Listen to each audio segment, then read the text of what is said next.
आज आम्ही दिनांक 6 डिसेंबर बाबासाहेबांच्या परिनिब्बाणाच्या दिवशी आज आम्ही जेथून पर्यटन स्थळाला जे तथागत भगवान गौतम बुद्धाच्या संधारामासाठी ध्यानासाठी विहारासाठी ज्या जेठ कुमारांनी उर्फ अनाथपिंड यांनी ते जेतवनची निर्मिती केली, अशा या अनाथपिंडकाला मी माझे कुटुंब अभिवादन करतो. इथून प्रेरणा घ्यायला पाहिजे होती 2006ला ज्यावेळेस आम्ही जमीन विकत घेतली. परंतु माझ्या मनातच जेतवनचं म्हणजे चित्तामध्ये होतं की जेतवन हे जेतवन निर्मिती मला करता आली.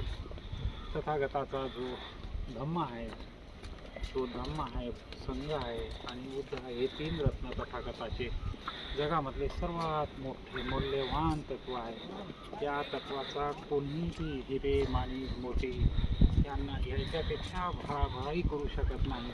अशा या अनाथपिंडकांनी तथागतासाठी खूप छान जे संघाराम जेतवन बगीचा ज्या जेठ कुमारच्या भंते प्रसंगीच्या मुलाकडून घेतला विकत आणि तथागताला दान दिला आणि जगामधला या पृथ्वीपटलावरला सर्वात मोठा गायक बनला.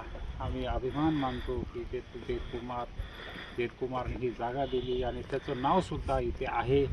आणि अनाथपिंडकाचे सुद्धा नाव आहे की पृथ्वी जोपर्यंत आहे, चंद्र सूर्य पृथ्वी जिवंत आहे, तोपर्यंत अनाथपिंडकाचं नाव अजमारून राहील. त्यांचं घर बघितलं, त्यांची बँक बघितली, अंगुलीमानचा स्तूप बघितला, मन भारावून गेलं.